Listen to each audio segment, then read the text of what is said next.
ایسے خونریز دستے کہ جن کا مقصد قتل و غارت کرنا، لوٹ مار کرنا اور ان تمام علاقوں میں تباہی اور بربادی پھیلانا تھا جو مسلمانوں کے زیر قبضہ تھے۔ جب مذہبی جنون عروج پر ہو، جنگ اور خون آنکھوں میں سمائی ہوئی ہو، اور یہ بھی کہہ دیا جائے کہ تمہارے تمام گناہ معاف ہے، پھر وہ فوج نہیں درندے بن جائے۔ خود یورپی مورخ اور تاریخ دان ان کروسیڈنگ آرمیز کو بدترین حیوان سے تشبیہ دیتے ہیں۔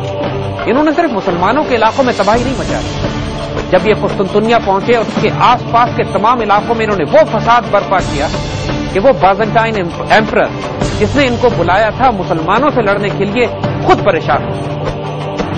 کسی کی جان، مال، عزت اور آبرو عیسائی دنیا میں بھی محفوظ نہیں۔ اب بنیادی طور پر 3 پلیئرز تھے جو مل کر یہ کولیشن آف دا ولنگ بنا رہے ہیں۔ ایک بازنٹائن امپائر تھا، ایک کروسیڈرز نائٹس تھے، اور تیسرا پوپ اور اس کے ساتھ عیسائی بادشاہ، ٹیمپلر، ہاسپٹلر اور ٹیوٹونک نائٹس، جو ظاہراً عیسائی بنے ہوئے تھے اور پوری دنیا ان کو عیسائی ہی سمجھتی تھی، اصل میں یہودی۔ انہوں نے عیسائی دنیا کے اس نفرت کو جو مسلمانوں کے خلاف وہ رکھتے تھے مزید بھڑکایا بھی، اور ان کے 2 اسٹریٹجک آبجیکٹو تھے جن کو یہ حاصل کرنا چاہتے تھے۔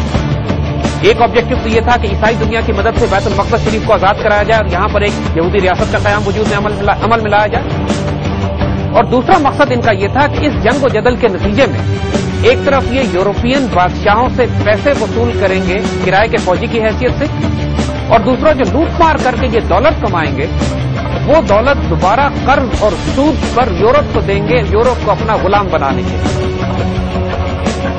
پہلی یورپ میں بینکنگ ٹیمپلر، ہاسپٹلر اور ٹیوٹونک نائٹس نے کی۔ دے ور دا فرسٹ بینکر۔ اس کے علاوہ مسلمانوں کو اپنی صفوں کے اندر سے ایک بہت بڑے فتنے کا بھی مقابلہ کرنا پڑا۔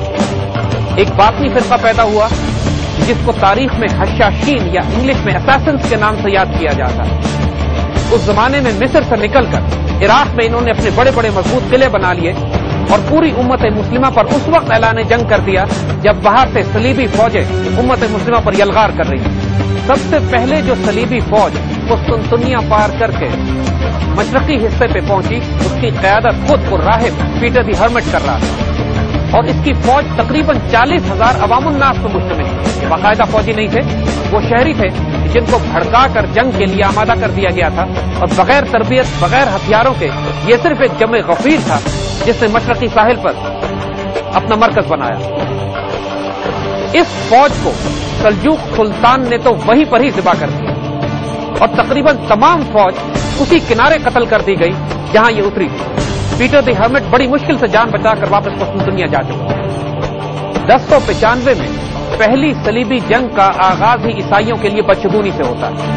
مسلمان سلجوق سلطان ان کے ہراول دستے کو بری طرح تباہ و برباد کر دیتے، لیکن یہاں پر سلجوق سلطان سے ایک کوتاہی ہوتی ہے۔ وہ یہ سمجھے کہ انہوں نے اصل صلیبی فوج کو تباہ کر دیا ہے، اور مزید پیچھے آنے والی نہ تو کوئی فوج ہے، یا اگر ہوگی بھی تو وہ اسی طرح کی ہوگی جس طرح کی فوج سے ان کو واسطہ پڑا تھا۔ ان کو یہ اندازہ نہیں ہوا کہ پیچھے باقاعدہ فوجیں آ رہی ہیں کہ جس کی قیادت یورپین بادشاہ خود کر رہے ہیں۔ مسلمانوں میں سیاسی قیادت کی کمزور ہونے اور کسی مضبوط جنگی قیادت کے نہ ہونے کی وجہ سے ابھی تک اس خطرے کا احساس ہی نہیں کیا گیا جو اب ایک بہت بڑی آندھی اور طوفان کی شکل میں پورے یورپ سے ہوتا ہوا قسطنطنیہ کے رستے بیت المقدس شریف کی طرف بڑھ رہا تھا۔ صلیبی فوجیں بہت بھاری تعداد میں قسطنطنیہ سے آج کی ترکی میں داخل ہوئی، اور وہاں سے ہوتی بھی شام کے ساحل کے پاس سے سیدھا بیت المقدس پہنچی اور بیت المقدس پر قبضہ کر لیا۔ اس کے بعد جو کچھ بیت المقدس شریف میں ہوتا ہے وہ تاریخ کی اتنی دہشتناک داستان ہے کہ خود یورپی مورخ بھی اس کو بیان کرتے ہوئے شرمندہ ہو جاتے ہیں۔ 1,00,000 مسلمان ایک ہفتے میں بیت المقدس شریف کے اندر ذبح کیے گئے۔ صرف مسجد اقصی میں 10,000 سے زائد مسلمانوں کے ٹکڑے کیے گئے۔ جب پوپ کو اس فتح کی خبر دی گئی تو خط میں یہ لکھا گیا کہ مسلمانوں کا خون گھوڑوں کے گھٹنوں تک آیا ہوا ہے۔ مسجد عمر میں جہاں حضرت عمر رضی اللہ تعالیٰ عنہ نے پہلی نماز ادا کی تھی، وہاں پر مسلمانوں کی لاشوں کے ٹکڑوں کی وجہ سے اور جمے ہوئے خون کی وجہ سے طویل عرصے انسان داخل نہیں ہو سکے۔ مسلمان بچوں کو ٹانگوں سے پکڑ کر دیواروں پر مارا جاتا، عورتوں، بوڑھوں، بچوں کو بڑی بڑی عمارتوں کے برجوں سے نیچے پھینکا جاتا، آگ میں زندہ جلایا جاتا، اور دنیا جہان کا کوئی ایسا ظلم نہیں ہے جو عیسائیت کے نام پر ان کروسیڈرز نے بیت المقدس شریف میں نہ کیا ہو۔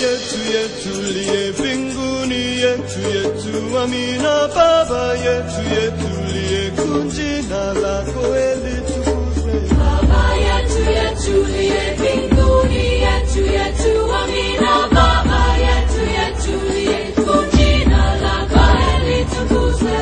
Utupe leo chakula chetu, tunachohitaji utusamehe makosa yetu, hey! Kama nasi tunavyowasamehe wale tukosea, usitutie katika majaribu, lakini utuokoe na yule milele na milele.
Tunachohitaji utusamehe makosa yetu, hey! Kama nasi tunavyowasamehe waliotukosea, usitutie katika majaribu, lakini utuokoe na yule mwovu milele.